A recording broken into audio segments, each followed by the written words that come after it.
रस रखने लायक हृदय तभी होता है जब आवे में तपता है, इसलिए तैयार रहो। तभी नागरीदास जी ने कहा, बड़ो ही कठिन है भजन ढीक डरिबो। एक सूरवीर योद्धा की तरह जैसे उसके अंग घाव से युक्त होते हैं, वो कदम पीछे नहीं आगे ही बढ़ाता है, ऐसे भजनानंदी चाहिए। चाहे मुझे चोर कहा जाए, पतित कहा जाए, गाली दिया जाए, मुझे मारा जाए, बांध लिया जाए, तो भी मैं भगवान पर दोषारोपण नहीं करूंगा। मैं यही निश्चय करूंगा, प्रभु मेरे देख रहे हैं, जोई जोई प्यारो करे सोई मोहि भावे, उनका विधान परम मंगलमय है। अंतः क्लेश मतीव दुस्सहतरम प्राप्नोति नाना विधि। मुझे अंदर से भी बहुत पीड़ा दी जाए, काम पीड़ा, क्रोध पीड़ा, लोग बाहर से तो ये दिया जाए और अंदर से भी ये दिया जाए, तो भी हे प्रिया जो आपसे नहीं कहूंगा। प्रेम में कभी शिकवा शिकायत नहीं होती, ना इष्ट से और अपने प्रीतम के विधान से दिए हुए कष्ट को हम दूसरे से कह दें। धिक्कार हमारी प्रीति को, प्रीतम सहावे और मैं दूसरे से शिकायत करूं? नहीं, हर विधान आपका सो। ये प्रेम है मस्ती का, ये लज्जू पंजू ऐसे काम नहीं है इनके। ये तो देखते हैं पैर धर के अगर गर्म लगा तो हटा लेंगे, मत रखना गर्म ही गर्म है। और छाती मजबूत करके कि आग पे चलूंगा, तो पैर रखोगे तो चंदन हो जाएगा आग में भी। पूरे जीवन की बात कह रहा हूं, पूरे जीवन की। ये आप हमारी प्रार्थना मान लीजिए, इस मार्ग में चलने पर जो दुख मिले कभी किसी से कहना नहीं तो प्रीति में कलंक लग जाएगा, वो तुम्हें प्रभु से हटा देगा। नहीं, रहीमन मन की मन व्यथा रखिए मन में गोए, सुनि चले है लोग सब बाट न लिए। ये भगवत मार्ग शूरवीरों का मार्ग है। कभी अपनी अंतर व्यथा को किसी से मत कहो। जीवन में अगर कोई हमें कष्ट दे रहा है तो हमारा कर्म है, ना कि कोई व्यक्ति। ये बिल्कुल सिद्धांत तक चर्चा समझ लो। वही व्यक्ति जो मुझे द्वेष करता, वही व्यक्ति जो मुझे कष्ट और दंड देता, वही व्यक्ति प्रणाम करके छाती से लगाकर आंसुओं की धारा से अभिषिक्त किया, तो वो व्यक्ति था या कर्म? जब कर्म भोग हो गया तो वही हृदय से लगा के अश्रुधारा से क्षमा कीजिए। बहुत ऐसा नहीं, आप तो बड़ी कृपा की। व्यक्ति कभी कष्ट नहीं देता, मेरा कर्म उसके ऊपर सवार होकर मुझे दंड देता, इसलिए मैं किससे कहूं? अपनी जबान से दांत कट जाए तो किससे कहूं? ये जो दांत, इससे जबान हमारी पीड़ा को किससे कहूं? अब अपने हाथ से चोट लग जाए किसको कहूं? ऐसे सब आत्मा स्वरूप हैं, हमारा कर्म ही उनके ऊपर सवार होकर हमें दंड दे रहा है। इसलिए भाई, श्रीपाद का सिद्धांत जो कह रहे कि अगर भगवत प्रेम प्राप्त करना है तो मुंह बंद। 22 बाजार में कोड़े मारे गए, एक बार भी श्री कृष्ण से नहीं कहा। पूज्य भाई जी महाराज का जीवन कष्टमय है, कभी श्री कृष्ण से नहीं। बाबा नहीं सह पाए, बाबा ने श्री कृष्ण से कहा, श्री कृष्ण चंद्रजू से, ये क्या है, इतना कष्ट क्यों दे रहे उनके शरीर को? मुस्कुरा दिए, बोले मैं नहीं दे रहा हूं, ये तुम्हारे कर्म का फल भाई जी भोग रहे हैं। ऐसा? बोले हाँ। सीधे अस्पताल गए, भाई जी से कहा, ये आप हमारा प्रारब्ध क्यों भोग रहे हैं? तो कहा, ये कौन सा खेल रच रहे हो बाबा, क्या बात कर रहे हो? जीव का अपना कर्म भोगना होता है, किसी और का निजीकृत कर्म भोग? तो उनका आप हमको बहका नहीं सकते, हमें परम तत्व से पता चला है कि आप हमारे कर्म। तो हंस दिए भाई जी और बोले, देखो हमें कोई फर्क नहीं पड़ता, आपको फर्क पड़ जाता। आप चढ़ो, जिस साधना की चढ़ाई पर चढ़ रहे हो चढ़ो, मंगल में श्री कृष्ण तुम्हारी यात्रा को पूर्ण करें। हम तो अस्पताल में पड़े पड़े प्रिया प्रीतम के साथ खेल रहे हैं, कोई फर्क नहीं पड़ रहा। ये बड़े महापुरुषों ने अपने कष्ट की तो बात जाने दो, दूसरों के कष्टों को लेकर भोगायो। हम जरा सा कष्ट आ जाए तो बोले हमारी अंदर श्रद्धा थी अब खत्म हो रही क्योंकि कष्ट आने लगा। उसमें भगवान का क्या दोष है?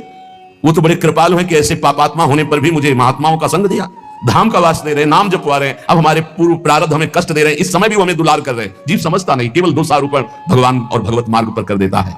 इसलिए उपासक को अंतः क्लेश मतीव दुस्सहतरम, ये जो आप काम क्रोध से जल रहे हो ना, ये तपस्या है, इसका बहुत बड़ा लाभ मिलेगा। और अगर भोग रहे हो ना, गिर रहे हो, पतित हो रहे हो, तो वो सुख नहीं, वो शांति नहीं, वो विश्राम नहीं है। तो एक बात ध्यान रखना, इस शब्द को याद रखना।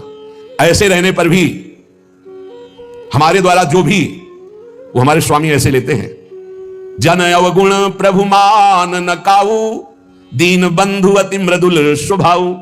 कल शाम के पूज्य परमहंस राम मंगलदास जी की वाणी का चिंतन हो रहा था, उसमें कह रहे कि जो 30 मिनट भगवान नाम कीर्तन कर लेता, मेरी बात पर विश्वास रखना, उसको भगवत प्राप्ति होगी। 24 घंटे में 30 मिनट नाम कीर्तन कर लेता है और अन्य समय विस्मरण रखता है, तो 30 मिनट का नाम कीर्तन से भगवत प्राप्ति करा देगा। तुम्हें जो पाठ प्रिय हो, 30 मिनट पाठ कर लोगे, भगवत प्राप्ति होगी। कर लो। और बहुत पहुंचे हुए महापुरुष जिनके चरणों में अपार श्रद्धा है, आप लोग तो रात दिन लगे, आपको भगवत प्राप्ति नहीं होगी। चूक हो जाएगी तो जन अवगुण प्रभु मान न काऊ, दीन बंधु अति मृदुल स्वभाव। अग्नि की ज्वाला के समीप रुई का पहाड़ कितनी देर टिकेगा? कितनी देर टिकेगा? उसके ताप में झुलस जाएगा। ये अग्नि की ज्वाला है भगवान नाम कीर्तन, भगवत यश गुणगान। तो जैसे किसी को लगे कि वो नाम जप भी करता है, रुचि पूर्वक पाप करता है, असंभव। नाम जापक रुचि पूर्वक पाप कर ही नहीं सकता, उसका हृदय जलेगा। पक्का आप जप करके देख लीजिए, आप जप कीजिए नाम और फिर आपसे पाप जब बनेगा तो आप फिर हालत अपनी देख लीजिएगा, बार बार हृदय जलेगा, नहीं नहीं नहीं। तो एक दिन वो नहीं सिद्ध हो जाएगा और आप निर्विकार हो जाएंगे। इसलिए अंतः क्लेश, अगर बुद्धि मती हो, अति अंदर क्लेश आ रहा है, कभी काम आ रहा है, कभी क्रोध आ रहा है, कभी लोभ आ रहा है, कभी मोह आ रहा है, ये आता रहेगा जब तक भगवत साक्षात्कार नहीं होगा। ऐसा मत समझो कि 2-4 महीने जब करेंगे तो हम सिद्ध हो जाएंगे, ये आता रहेगा। ये बहुत भागवतिक शक्ति से संपन्न है विकार, कोई साधारण नहीं है कि तुम माला जपोगे वो नहीं आएगा। माला जपते समय ही आएगा वो, ये भागवतिक शक्ति से संपन्न, काम क्रोध लोभ मोह तप त्रिभुवन को परास्त कर रहे हैं। ये भगवान के पावर से शक्तिमान है। तुम्हारा अहंकार जब गलित हो जाएगा तो इनका आना ही बंद हो जाएगा। जब तक अहंकार रहेगा तब तक ये आते रहेंगे। तो जो तुम्हारे अंदर जलन हो रही, मत कहो किसी से, सह जाओ, यही तपस्या हो जाएगी, यही भगवान की प्राप्ति का हेतु हो जाएगा। प्रभु के लिए थोड़ा कष्ट सहकर आप आगे बढ़कर देखिए वो कितना आपको प्यार देते हैं। यही कष्ट सहना है, आंतरिक विकारों को सहना, बाहरी प्रहारों को सहना, कभी किसी से ना कहना, ये भक्तों का स्वभाव। मौन, इसीलिए वाणी से मौन, कुछ ना बोलना। आपको जितना कष्ट है उससे बड़ा सुख है कि नहीं, अंदर देख लीजिएगा तो इसी से अनुमान लगा लीजिए। जितना बड़ा कष्ट उससे कई गुना बड़ा सुख भगवान देते हैं, तभी वो उनका यश गाते रहते हैं। ऐसे थोड़ी होता है कि हमारे भगवान का हम भजन करते हैं, हमारे साथ न्याय नहीं हुआ। न्याय तो सही बात नहीं हुआ, नहीं तो तुम्हारी दुर्गति हो जाती है। सही बात में उन्होंने न्याय नहीं किया, पक्षपात किया है तुम्हारा। अगर वो सही न्याय करते तो ईमानदारी से कहते हैं, केवल नरक के कीड़ा ही बनना पड़ता और कुछ नहीं है। खूब देख लो, डबल चेहरा होता है। एक सामने का चेहरा देख रहे हो और एक एकांत का चेहरा होता है, डबल चेहरा होता है। और भगवान डबल रखो चाहे तिबल, सब देखते हैं। सब हम बैठे हुए देख लो ईमानदारी से वृंदावन की भूमि में। एक चेहरा है जय श्री राधे, और एक चेहरा है जो राक्षस है अंदर बैठा। देख लो, अंदर देख लो, बिल्कुल इस समय सीसी कैमरे में हो, अंदर देख लो, एक राक्षस बैठा है। और उस राक्षस ने जो जो करवाया, आप लिखो रजिस्टर में, तुम्हें याद है जितना, और इसके बाद आप न्यायाधीश बनो, फिर आपकी क्या दुर्गति होती है उसका। इससे ऐसे होता है, हे प्रभु तभी त्रा इमाम मचता है, तब उनकी कृपा नजर आती है। कि बोले भगवान ने न्याय नहीं किया। हम कहते हैं सच्ची बात तुम कह रहे हो प्यारे, न्याय नहीं किया इसीलिए बचे हुए हो। अगर वो न्याय कर देता, पक्षपात ना लेता तुम्हारा, तब तुम्हारे होश उड़ते, चाहे जो कोई हो, अपना रजिस्टर जांच के देख लो। इसलिए कहते हैं कि सबकी जीवनी शुक्ल पक्ष की लिखी जाती है, कृष्ण पक्ष की तो केवल उसी की छाती जानती है, दूसरा नहीं। हृदय में जितने विकार, हृदय में जितना अंधकार, हृदय में जितना कूड़ा करकट, वो तो हम जानते हैं कि हमारी स्वामिनी की कृपा ने कितना निर्मल किया है। तब उनकी स्वामिनी जो मुझ जैसे अपराधी के अपराधों का विस्मरण करके आप ऐसी कृपा, तो आपको लगता है कि संतों की एक दैन्य भाषा होती है। नहीं, ईमानदारी से संत कभी झूठ नहीं बोलते।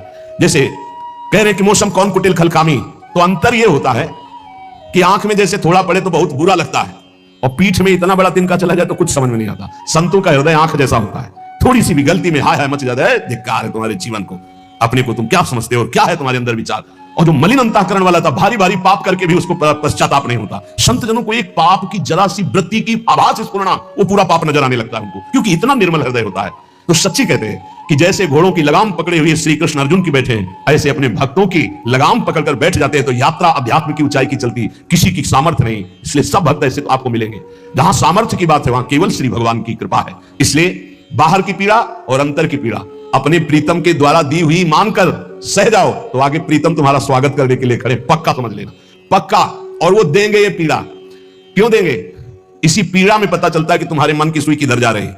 हमने एक संत भगवान को देखा, 22-23 वर्ष पहले वृंदावन में, कच्चा मार्ग था, एक बोरा रखते थे ऐसे, पागलों जैसा भेष था। तो जब रात्रि के 11 बजे वापस यमुना किनारे से प्रसाद पाके यमुना किनारे गए, यमुना किनारे से जब लौटते थे, उनको देखते थे अकेले बैठे रहते, उनकी मुद्रा देख के लगता था भगवदानंद में डूबे हुए। नजदीक बैठे बोरा उठाया, चल दिया। अमित पीछा छोड़ने वाले थे नहीं, पीछे तो उनका क्या बात है, क्यों पीछे? अब संत वेश हमारा भी तो मर्यादा से बोलेंगे, वो कुछ नहीं, केवल जानना चाहते हैं आपको। तो कालीदय की इधर एक तमाल का पेड़, जो श्वेत रंग का एक वृक्ष है, उसका मुझे नाम नहीं याद आ रहा, गुलर जैसा, और वो तमाल में लिपटा हुआ अब भी है। दाहिनी तरफ है ये जो खाली जगह पड़ी ऊंची, जो अपने दाहिनी तरफ बर्फ फैक्ट्री के आगे जाते हैं, उसी के नीचे बैठ गए। तो हमने पूछा आपकी स्थिति देखकर मुझे लगता है हर समय भगवदानंद में डूबे रहते हैं। मुझे जब लगता है तो प्रश्न क्यों करते हो? हमको आपकी वेशभूषा देखकर। तो बोले जगत से बचने के लिए ये वेशभूषा है। एक बोरा ऐसे, जैसे कोई बीनने वाले होते हैं, कबाड़ बीनने वाले, ऐसे बोरा ऐसे रखे थे, गमछा लगाए हुए थे, पूरा शरीर खुला, कोई साधु का वेश नहीं, कोई चिन्ह नहीं, और उनकी स्थिति भगवदानंद में थी। उनका ये किसके उपदेश, किस मार्ग के उपदेश, किस इष्ट की आराधना से आपको ऐसी स्थिति प्राप्त हुई? बोले प्रथम पूज्य श्री स्वामी राम सुखदास जी महाराज का सत्संग हुआ, इष्ट देव श्री कृष्ण, इष्ट ग्रंथ गीता, उसी की कृपा से मुझे ऐसा, मैं भारत के हर तीर्थों में वास करता हूं, भ्रमण करता हूं, असंग रहता हूं, और यही वेशभूषा रहती है। बड़ा अंदर से तो भोजन प्रारब्धवशात जो सामने आ जाता है उसे पा लेता हूं, नहीं आता भूखा रहता हूं।